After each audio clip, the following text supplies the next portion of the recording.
जनवरी 15, 2022 को टोंगा आइलैंड पर एक वोल्केनिक एक्सप्लोजन हुआ जो नासा के अनुसार एक एटॉमिक बॉम्ब से भी ज्यादा पावरफुल था। जी हाँ दोस्तों, आपको जानकर हैरानी होगी कि इस इरप्शन की वजह से एक आइलैंड डिस्ट्रॉय हो गया। इससे निकली एशेस काफी दूर तक फैली और इस इवेंट की वजह से कई जगहों पर सुनामी भी आई। ये इवेंट इतना यूनिक और मैजिकल था कि ट्विटर पर इसकी इमेजेस भी वायरल हुई।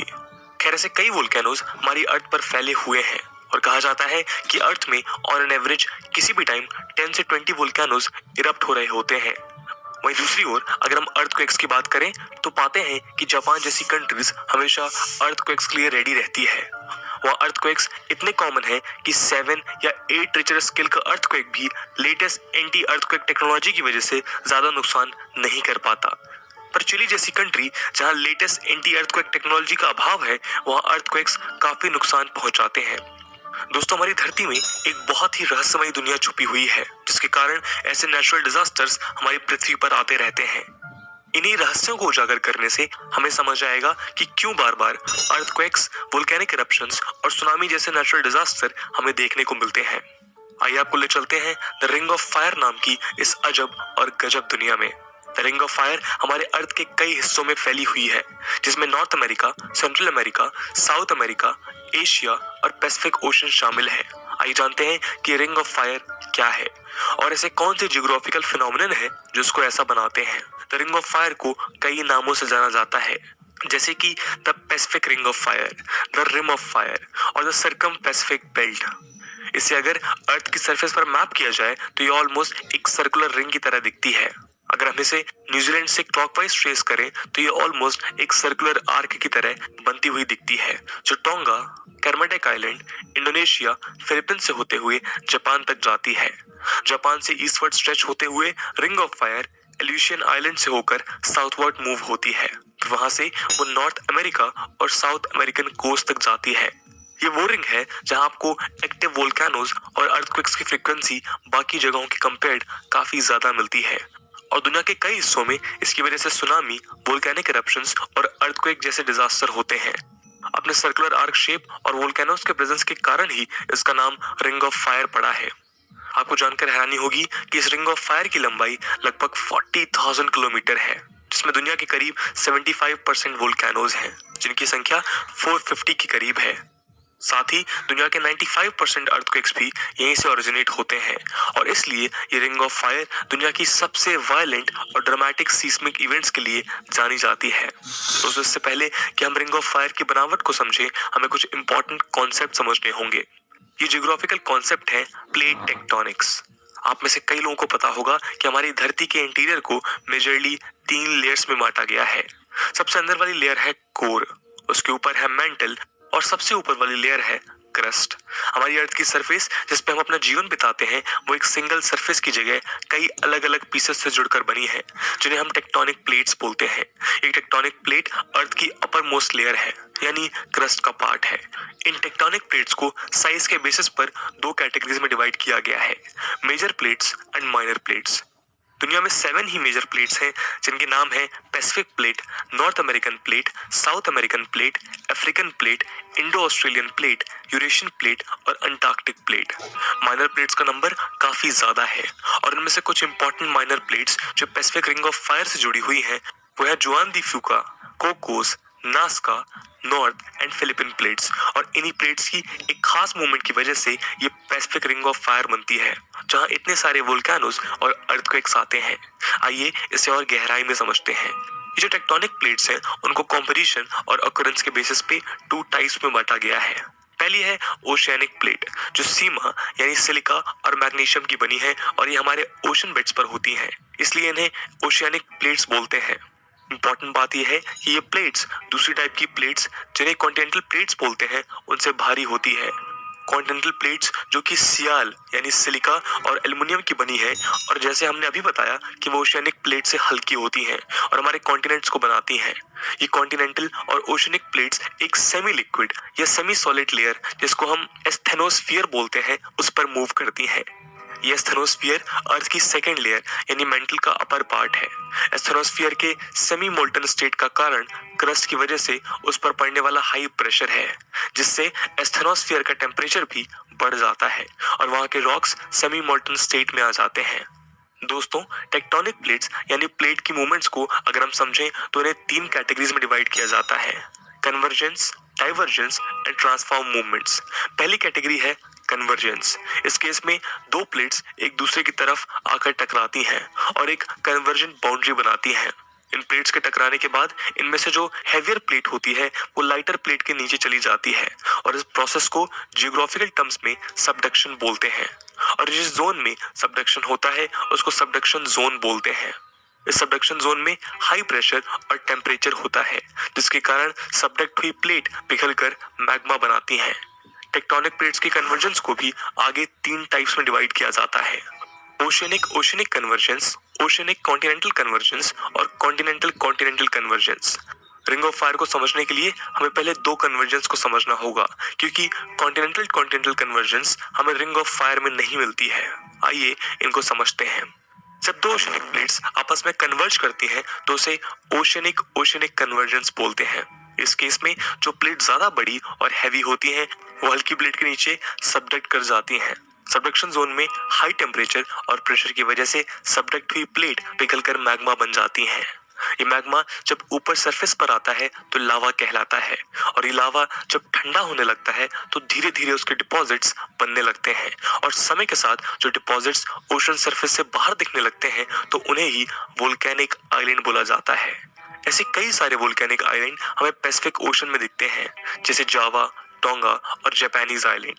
दोस्तों, एक और इंटरेस्टिंग बात यह है कि सबडक्शन की वजह से ओशन फ्लोर में गहरी गहरी खाइयों के रूप में एक और लैंडफॉर्म बनता है, जिसे हम ट्रेंच बोलते हैं। दुनिया में कुछ इंपॉर्टेंट ट्रेंचेस हैं: Philippine trench, Challenger trench, Kuril Kamchatka trench, Peru Chile trench and Tonga trench, जो इसी प्रोसेस के थ्रू बनी है। क्या आप जानते हैं कि मैरियाना ट्रेंच जो पैसिफिक ओशन में लोकेटेड है वो दुनिया की सबसे गहरी ट्रेंच है और उसकी गहराई माउंट एवरेस्ट की हाइट से भी ज्यादा है। खैर, अब ओशियनिक कॉन्टिनेंटल टाइप के कन्वर्जेंस को समझते हैं। आप नाम से ही समझ गए होंगे कि इस केस में ओशियनिक प्लेट दूसरी कॉन्टिनेंटल प्लेट से टकराती हैं। ऐसा होने पर ओशियनिक प्लेट हैवी होने के कारण कॉन्टिनेंटल प्लेट के नीचे सबडक्ट हो जाती है। इस सबडक्शन जोन में भी हाई प्रेशर और टेम्परेचर की वजह से ओशियनिक प्लेट ब्रेक होकर मेल्ट हो जाती है और मैग्मा बनाती है। वहीं कॉन्टिनेंटल प्लेट में मेटामॉर्फिज्म की वजह से उसके रॉक्स ट्रांसफॉर्म हो जाते हैं। मेटामॉर्फिज्म को अगर हम समझें तो ये वो प्रक्रिया है जहां एक्सटर्नल फैक्टर्स जैसे कि टेम्परेचर, प्रेशर, इरोजन इत्यादि से रॉक की एक फॉर्म दूसरे में कन्वर्ट हो जाती है। अगर हम इस केस की बात करें तो यहाँ हाई टेम्परेचर और प्रेशर की वजह से सेडिमेंटरी रॉक्स मेटामॉर्फिक रॉक्स में ट्रांसफॉर्म हो जाते हैं और साथ ही प्लेट्स के प्रेशर की वजह से ऊपर उठकर वो एक माउंटेन रेंज का फॉर्म ले लेते हैं। इस टाइप की कन्वर्जेंस बाउंड्री में माउंटेन फॉर्मेशन के साथ साथ वोल्केनिज्म और अर्थक्वेक्स काफी कॉमन होते हैं। इसका एक बहुत ही अच्छा एग्जांपल है Rockies and Andes mountain ranges, जो नॉर्थ अमेरिका और साउथ अमेरिका में है और ये भी रिंग ऑफ फायर में इंक्लूडेड है। दोस्तों, कन्वर्जेंस बाउंड्री के साथ साथ हमें ट्रांसफॉर्म बाउंड्री को भी समझना जरूरी है। जब दो टेक्टोनिक प्लेट्स एक दूसरे के परपेंडिकुलर मूव ना करके या तो पैरेलल या फिर एंटी पैरेलल मूव कर रही होती हैं, तो ये करीब आने पर एक दूसरे से टकरा जाती हैं और इस केस में टक्कर के कारण काफी ज्यादा एनर्जी रिलीज होती है जो अर्थक्वेक्स के फॉर्म में हमें फील होती है। ये बाउंड्री रिंग ऑफ फायर में रॉकीज माउंटेन रेंज में देखी गई है, जिसको हम आगे और डिटेल में बताएंगे।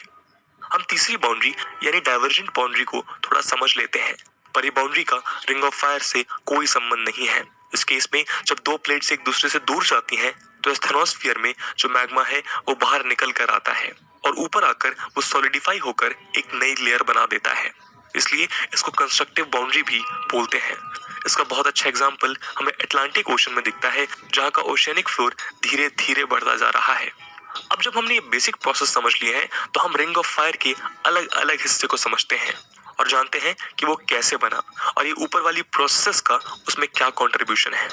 सबसे पहले हम रिंग ऑफ फायर के वेस्टर्न पैसिफिक वाले पार्ट की फॉर्मेशन को समझते हैं, जो जापान, टोंगा, इंडोनेशिया और फिलीपींस को कवर करता है। जैसा कि हमने पहले देखा, यहाँ पर जब एक ओशियनिक प्लेट दूसरी ओशियनिक प्लेट से टकराती है तो इनमें से बड़ी प्लेट भारी प्लेट होती है जो हल्की प्लेट के नीचे सबडक्ट हो जाती है। वहीं हल्की ओशनिक प्लेट अपलिफ्ट हो जाती है। अब नीचे वाली भारी प्लेट के सबडक्शन जोन में जाने से मैग्मा बन जाता है और यही मैग्मा जब धीरे धीरे ऊपर आता है तो लावा कहलाता है। ये लावा बाहर आकर ठंडा हो जाता है और वोल्केनिक पीक्स बनाता है।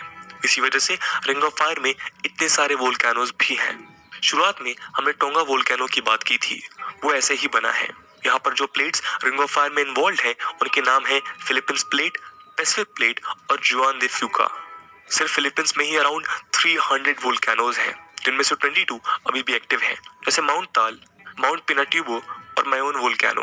वहीं इंडोनेशिया में भी कई सारे वोल्केनोज हैं, जिनमें कुछ सबसे प्रोमिनेंट और एक्टिव वोल्केनोज हैं, जैसे Semeru, mount Merapi, mount Sinabung और माउंट अगुंग। अब पैसिफिक ओशन के ईस्टर्न साइड के रिंग ऑफ फायर की फॉर्मेशन को समझते हैं।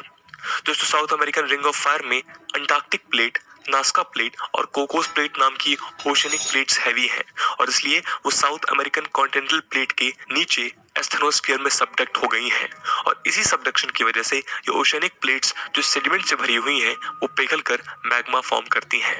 वहीं कॉन्टिनेंटल प्लेट जो ओशनिक प्लेट से हल्की है वो हाई प्रेशर और टेम्परेचर की वजह से मेटामॉर्फोज्ड हो गई हैं। इसका मतलब है कि रॉक का स्ट्रक्चर चेंज होकर और भी सॉलिड और हैवी हो गया है।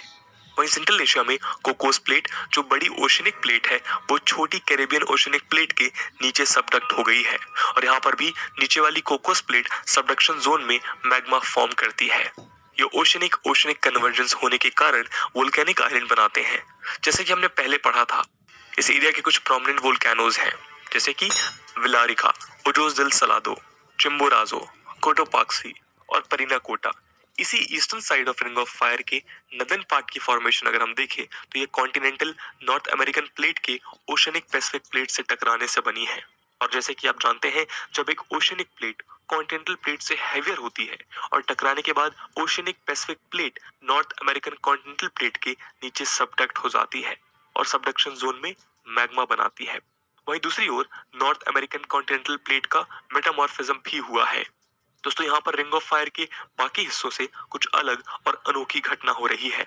यहाँ पैसिफिक प्लेट अब नॉर्थ अमेरिकन प्लेट से टकराने के बाद परपेंडिकुलर मूव न करके साइडवेज मूव कर रही है और ट्रांसफॉर्म बाउंड्री बना रही है। इस बाउंड्री में इस साइडवेज मूवमेंट के कारण सबडक्शन जोन और इसीलिए यहाँ मैग्मा फॉर्मेशन भी नहीं होता।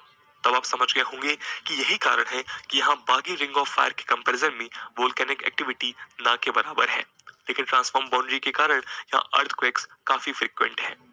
नॉर्थ अमेरिका के कुछ प्रोमिनेंट वोल्केनोज हैं, Mount Saint Helens, Mount Rainier, Kilauea in हवाई।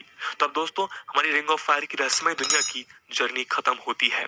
हमें यकीन है कि आपको इसमें मजा आया होगा और आपको अपनी अर्थ के बारे में कुछ इंटरेस्टिंग बातें भी पता लगी होंगी। अब हम आपके लिए यूपीएससी मेंस का एक प्रैक्टिस क्वेश्चन देते हैं।